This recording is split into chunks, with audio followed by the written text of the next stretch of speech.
All right, so this is my first video, like just talking. Um, so it's 2026, and I posted, maybe you've seen, about my word of the year. First of all, my name is Simone Macor, and I am the owner of Smack Fitness. I'm a mommy, I'm a wife, um, mommy of two boys, owner of a fitness space that kind of does all the things, serves as a space for art that I love, also serves as a place, a safe space for fitness, mainly for women, do train men. But over the last 3 or 4 years, I have started doing words because back in the day, I did a vision board, and this was probably as I was getting ready to compete. I did bodybuilding. Maybe I'll get into that later. But anyway, um, I put on my vision board that I wanted to get my pro card and as a fitness professional. And so that was it. I wanted to get my pro card. Well, I got my pro card, but I didn't plan for anything after that. So farther down the line, I started just thinking about let's pick a word. And then I guess it probably became popular. So let's see, my first word was space, probably about 3 years ago. And so, space for me, space for my family, space for a place to hold fitness classes and group classes, space for a community, and just space in general. Because what I found out about creating a fitness space was that it was a mix of everything. As a personal trainer, I get to know my people. It's not just this cookie cutter thing where I just train you and rinse and repeat. I do and offer something different for each person. So the first word was space. Well, what I've found is that year the word was space. And then you think about it and you emote it that whole year. And then the next year, you actually move in and live in that word. So the next year, I actually got my own space, my own building. Okay. So the year that I got my own building, that word was, the next year, the word was worth. So the entire year, you're kind of thinking about, okay, I coached on working my worthiness because I also wanted to share my word with people. So worth, what are you worth? I started looking at the value of the services that I offered. Did I place enough value on them? Not monetarily, but like energy wise. Um, and so now moving forward into this year, things have changed, like being more conscious of like my price point, and is this activity or is this group or is this just basically, is this stuff worth my time, worth my energy? As a wife, with a wife that travels for work, is this worth my time? Like, should I do this or should I just focus on family? um is it worth the energy or the bandwidth? Do I have the bandwidth for this activity? So now, fast forward, no, that was long, 2026, I'm really thinking about, what things are worth the time. Is this service really worth the energy? Is what it's going to cost me? Do I have the time for it? Because time turns into value and worth. This year's word is release. So no, I think I've been releasing for a while though. But taking a conscious effort to really release the things, you hear this, oh, release the things that no longer serve you, but really um, looking at the actions and stuff that we take every day. And I'm like, oh, just let it go. So I'm sitting here doing my laundry, the boys' laundry. And probably earlier last year, I found someone to help me kind of clean our home.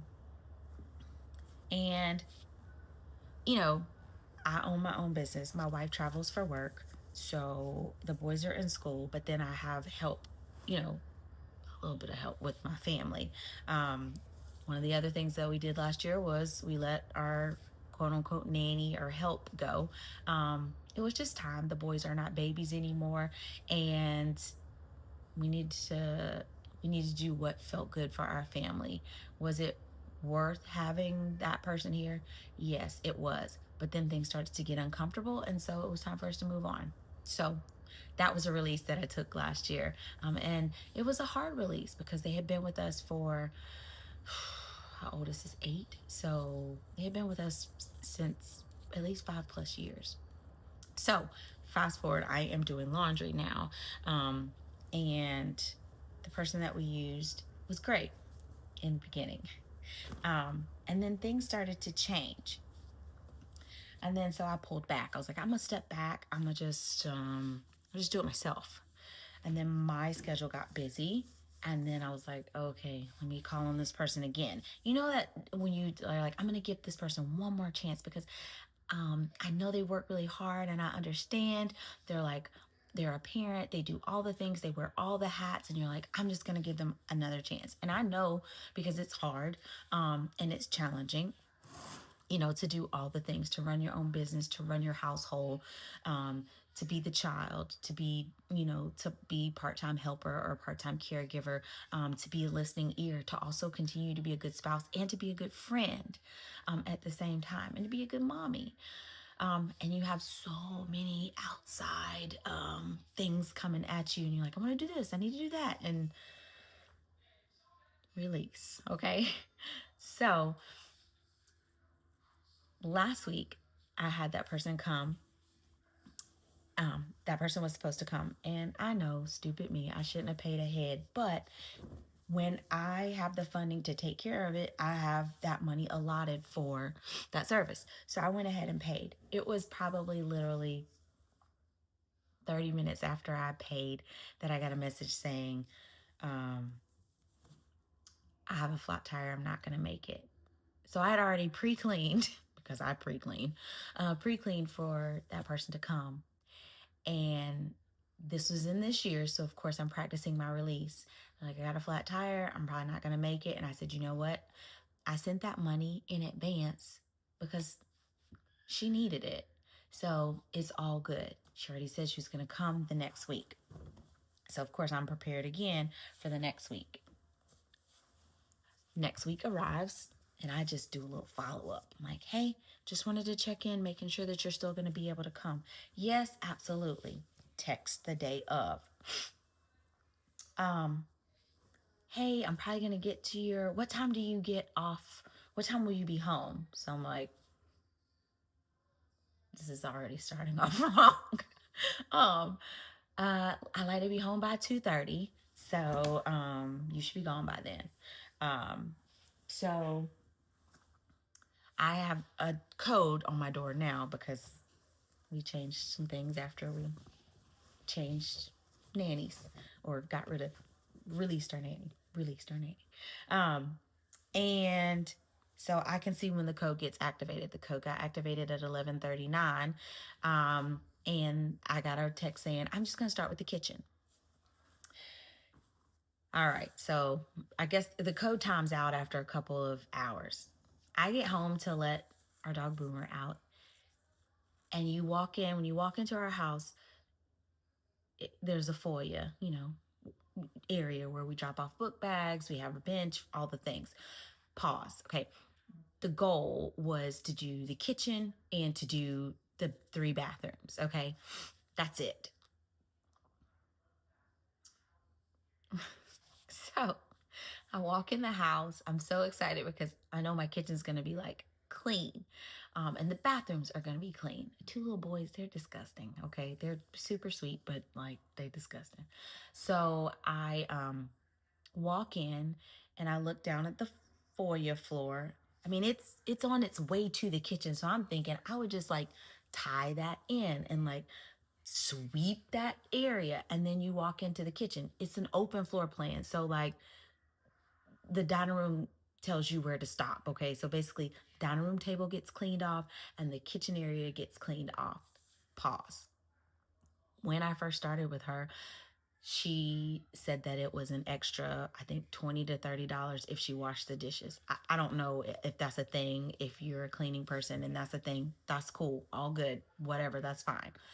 But when I saw that those dishes had been cleaned and washed, I knew that it was not going to be good because um,